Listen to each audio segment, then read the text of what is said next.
Hey, Ralph Burns with Dominate Web Media here. Wanted to show you a few things about bidding and optimizing your ads inside the Facebook ad platform.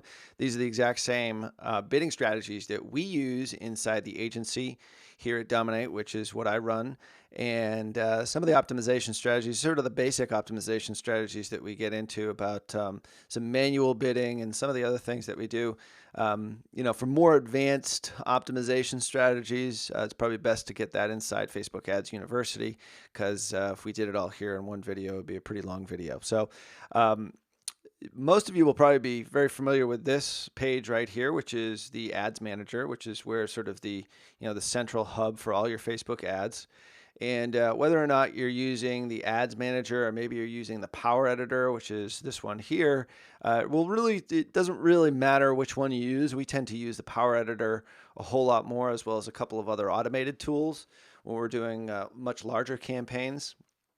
But one of the biggest things that people get confused with is, when they actually click this little green button right here, the Create Ad button, they're not really sure, which pops up in this screen, which type of campaign they should use for their first ad on Facebook.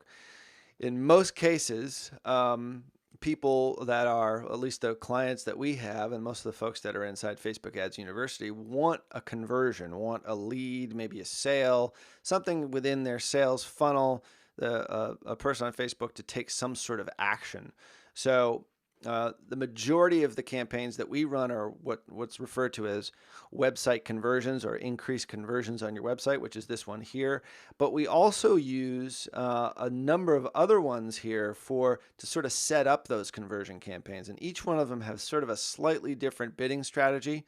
But in most cases, when we first are starting out a campaign, we will go with the default bidding, which is the Facebook bidding. And then we'll switch over to different types of bidding to kind of optimize each one of those campaigns so that we can ultimately get to our key performance indicator, which in most cases is a lead or a registration or a sale. So if you're not familiar with this page here, there's a lot of these we actually don't use a whole lot. But this one right here is Boost Your Post, which is what we call a page post engagement ad. This is a like ad right here, promote your page. This is a clicks to website ad. Let's say you're selling something on Amazon or maybe on Home Depot or something like that, one of your products. You want to send traffic directly to a site that won't measure a conversion. That's really effective. And then this is the increased conversion. So out of all the ones that we use here, we use probably these four the most, and we also use the video view ones down here as well. But let me show you the first one, which is a like campaign, and how we bid typically for a like campaign. This is a client that we ran sort of a short like campaign because we were waiting for some blog content from him, and we eventually got it after about 2 weeks or so. And we started running that in place of this like campaign. But for all like campaigns, when we start them off, we always bid the same to start. And that is, this is inside the ad set itself. You can see we had 6 different ads running. Clearly, this is when Facebook wasn't doing a whole lot of great split testing, but clearly one ad was the one that started to get most of the impressions. So we eventually just sort of tried to optimize one singular ad inside the ad set using a couple of different bidding strategies. But let me just show you how we started things off. So to get into an ad set, you just click the little pencil right there, and then you can go right down. You can see what our interest grouping was. And you can see here I've got this on set the amount a page like is worth to you. This is what we call manual bidding right here. We don't start campaigns typically off with manual bidding. What we will typically start a campaign with is get the most likes or get the most conversions or get the most clicks or whatever it happens to be at the best price. That way we sort of open the floodgates as much as we possibly can from Facebook to gather as much data as we possibly can, and then we'll switch over to a manual bidding strategy. Now, in this case, we're bidding on likes. So we're basically telling Facebook, hey, here's my ads, here's my interest. Go out and get as many likes as you possibly can at the best price. Now, not exactly a great control strategy, because Facebook is going to go out and get as many likes as you possibly can. And these might be expensive likes for you. In this case, this campaign was getting likes at about $1.50 each. So after about 3 to 4 days, I think it was on the third or fourth day, we typically come back in after running traffic straight to an ad sale like this for get the most likes at the best price. We'll switch over to manual bidding. And this is where we actually tell Facebook, I don't want a like any more than X dollars.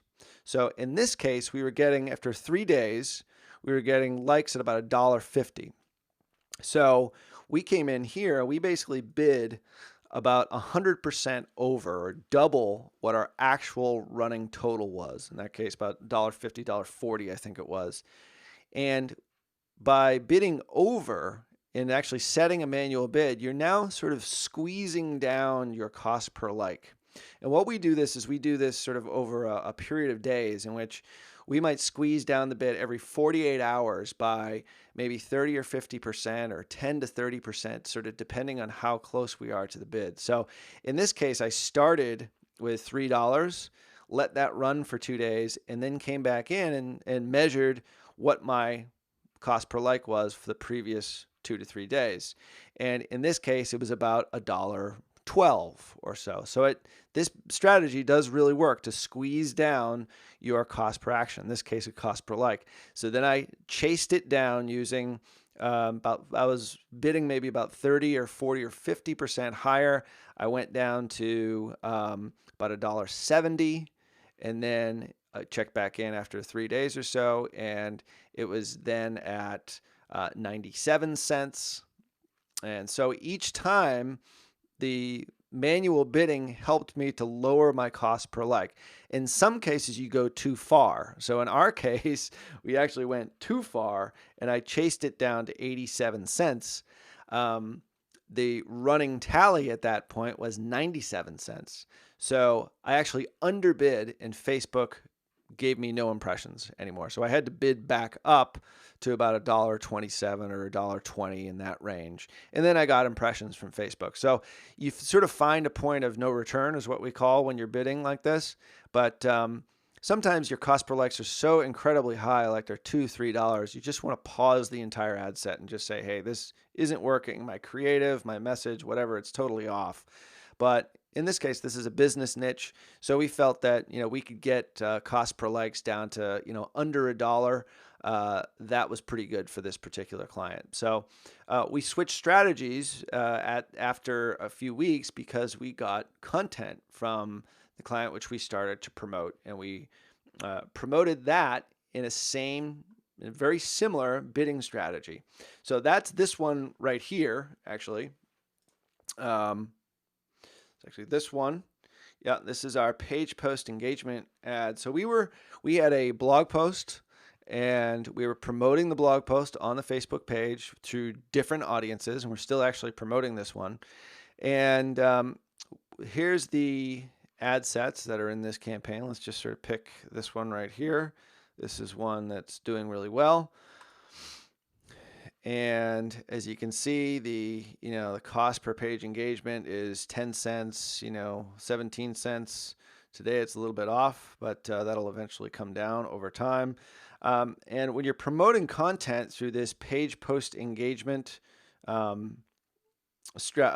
objective, which is this one right here, so boost your posts, that's the objective that we're using on this particular campaign. You eventually start to get a sense as to how expensive an engagement is for your particular post. So in our case, we actually have this set at a really low budget, but you can see on this one, I never even went to set the amount a post engagement is worth to me because I was getting very low cost per engagement. Ideally, I wanted less than 50 cents, and I'm getting, 10 to 15 cents. So I'm thrilled with this result. So I actually never switched this over to manual bidding. Could I and get a lower result? I probably could. But, at 10 or 15 cents per engagement, I was actually fairly happy with that. So like I said, when we started this campaign, we started just with the Facebook bidding and let it run, and it continued to run. Now, not all ad sets do we leave the default bidding when we're promoting content. Oftentimes we do. Sometimes we found that the page post engagement objective actually delivers a really good result for us. I mean, our objective with a content or page post engagement type of campaign is to get the lowest cost per click to the customer's website. That way we can pixel them with a website custom audience and then retarget them with other ads that are conversion based ads. So page post engagement we find or just promote content on your site, which is this one that's right here. I believe it's boost your posts. That objective, oftentimes the Facebook bidding is the best bidding. So in some cases where we're getting really good cost per, in this case, this is a cost per website click. Okay, we're getting really good cost per website click here of 13 cents, 14 cents, which we're thrilled with. We just left the Facebook bidding going. The get the most engagement in this case for the best price. But in some of them, we did some manual bidding. So this one down here, which we've since turned off, was one where we actually did do some manual bidding. Still pretty good at 40 cents per page engagement or post engagement, and it was about we can see what it actually was here. It's 38 cents per post engagement and 40 cents per website click. So that's 40 cents per pixel. It's costing us 40 cents to get somebody to our website where we'll pixel them and then we'll retarget them to maybe a lead generation campaign later on. So this one wasn't doing too badly, but still we didn't really like the way that it looked. So we started doing some manual bidding on it, and I'll show you exactly what that looked like in here. So you can see we've got really super low budgets for most of these, but we actually started to do some manual bidding downward. And I believe this one started off at maybe like 60 cents or so per page engagement or per website click. And I started with the same kind of strategy that we talked about in the like campaign, which I started with like about $1.50, my manual bid, and then I squeezed it down after about 48 hours. I'd take a look at it after 48 hours and then squeeze it down a little bit more. So I overbid by about double what my cost per post engagement was, which in this case was about $1. Well, it was about 70 cents, 70 or 60 cents. I forget exactly which one it was. I started with a manual bid and then just pushed it down over 48 hours, where we ended up stopping our bidding here at 77 cents. We probably could have pushed it down even lower, but we had these other campaigns that were doing much better. The one that was getting 15 cents per website click, 15 cents per post engagement. So we just said, why don't we just funnel most of our resources in those? So that's one strategy that you can use. If you've got, one ad set that is clearly outperforming another, then push your resources into those ad sets that are performing better and pause the ones that aren't doing as well. So that's exactly what we did here. So we did a little bit of manual bidding downward, but then because we had so many other ad sets that were doing so well, we just basically said, forget it, we'll just pause it. So that's what we did here. We just paused that one. So those are two optimization strategies. Really just, let your winners run and cut your losers. Or, as Perry Belcher says, he says, feed your stallions and starve the ponies, or starve the ponies, feed the stallions, which is exactly what we do here, especially when you're testing lots of different interests like we are in these campaigns. You can see we're running a lot of different interests, a lot of different ad sets. So we're just basically picking the winners and then pushing more budget into them. So that's a great optimization strategy to keep in mind, regardless of whatever your campaign objective is. So let's switch over to the website conversion campaign here, and this is actually one, you backclick here, you can actually see we've got a number of different interests. This is actually almost a brand new campaign that we just started yesterday, so it's a good one to actually show you how we sort of start things out. So this one right now is getting about $9.48 per registration, which we're still in the, it's a new type of webinar that we're doing for this client. So we're just still sort of in the testing phases, but we've basically used our best performing interests in our page post engagement ads and our page post engagement campaigns and push them into these website conversion campaigns, which is, one of the parts of, optimizing. Figure out what works in other mediums and then use those same interests to try and get a lead, or in this case, a registration to a webinar. So let's take a look at this campaign right here. I'll just click on this one. This goes into the different ad sets, and as you can see, we've got a lot of different interests that we're testing. It's still fairly new campaign. We just added all these new interests just today because we started to get a cost per action that we really liked. So this one right here was one that stands out particularly because it's an interest that we certainly like. It's Frank Kern, who we love, and tends to work really well in the business niche. So let's just open up this ad set right here, and I'll show you exactly how we bid. Once again, you go over to your edit button to open up your ad set, and then inside the ad set itself, you can see where our interest targeting was. Really simple. Just no real specific, just a straight ahead interest. Because there's very few likes on this client's page, we don't use people who like the page as an excluded audience in this particular case. We just let it run wide open. So, and you can see here what my bidding is. So this is a little indication here. This is our bid objective. There's a lot of different things you can do inside a website conversion campaign ad set. Because we have conversions already for this webinar, this registration pixel that we have on the thank you page after they register, we've got, hundreds, 300-400 conversions on that. We have these new ad sets here set to this objective, which is just website conversions. And I'm also using, as you can see here, I'm using the let Facebook determine what the correct conversion amount is. Now, sometimes we use the default here, but oftentimes we will throw in, and Facebook is now actually telling you, what to bid. We might throw in a conversion amount that we set ourselves. And in this case, the customer has an acceptable cost per registration of about $20. He's willing to pay about $20 based upon his funnel. So I might bid either $20 here, or I might even bid higher than that, 50% higher at $30, or I might even go 100% higher than that, and see what does best. But basically, I'm giving Facebook enough leeway so that my bid is high enough so they don't starve me of impressions.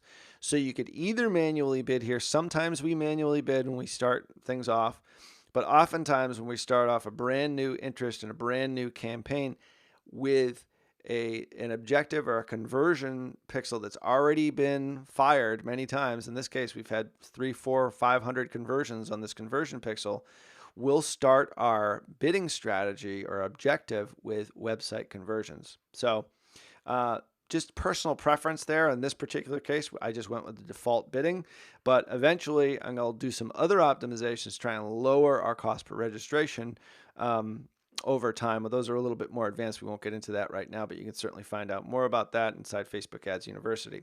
So let's say, for example, in this case, I did not have any conversions. This is a brand new campaign, brand spanking new. I've never run it before. How would I bid? I would not bid using this, because this basically tells Facebook to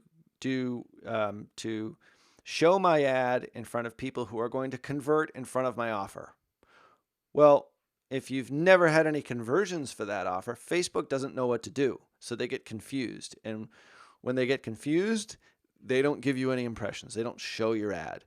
So what we'll do is, to jumpstart the system a little bit, is we'll click on this one, and on the drop-down menu, we'll go to this, clicks. We'll serve your ad to people who might click on your ad. And they actually do know this based upon user behavior. They know who on Facebook, out of the billions of people that are on Facebook, who converts, who clicks on ads, who engages with posts, who likes stuff. It's crazy, the amount of data that they have. So actually take them at their word here, because they do know what they're talking about. So when you're first running a website conversion campaign, Facebook doesn't have any data to go on, so it doesn't know who to show your ad in front of.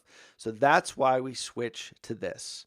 So they might not know who will convert for us, who will create conversions for our campaign, but they do know people who like to click. So we're going to show our ad in front of people who like to click. So in theory, if you get people to click on your ad, you should be able to get them to convert. If they're clicking on they're going to your landing page. Hopefully your landing page is a good landing page that converts, has a compelling headline and all the other sorts of things that go into a good landing page, so that we can eventually switch over to this objective with Facebook, but probably not to start. So what I would do if I were starting this campaign from scratch is I would set this bidding right here. I have no conversions. I'm brand new. I would go with this. Now, because this campaign and this offer has been used before, that's the reason why I have it set for website conversions. So what we'll oftentimes do is after we get 30 to maybe 100 conversions, then in the shortest period of time possible, ideally we'd like to see those conversions happen within 48 hours or so, we might come in here and switch clicks over to website conversions. So sometimes we'll do that. Sometimes we will duplicate the whole ad set and then create another ad set in a different campaign with this objective, website conversions, as our objective, and then either set a manual bid or we'll use the default, get the most website conversions at the best price and keep it just at that. So just a couple of different things that you can do, but one of the biggest things that we hear as a complaint is I've got my ad going, but Facebook isn't showing it to anybody. I'm not getting any impressions. Well, typically the reason is because of right here. So if that's the case with you, then switch over to just clicks and then eventually get some conversions, and then you can switch it over to website conversions. So a lot of people will use this. We do use this quite a bit. This is the manual conversion. Like let's say, for example, we're coming in at about $5 a lead right now. We'll typically bid 100% over what our actual lead is, or maybe even 150% or maybe 200%, and see which bid is the one that produces the lowest cost per conversion. So a little bit more advanced strategies. And like I said, that's the kind of stuff that you get inside Facebook Ads University. But just for simplicity's sake, you can set it for the default bid here and see how Facebook reacts to your ad and how many conversions you get and at what cost. So hopefully that video was helpful about bidding strategies and maybe a little bit of the optimization strategies we use here in the agency. Until next time, have a good one.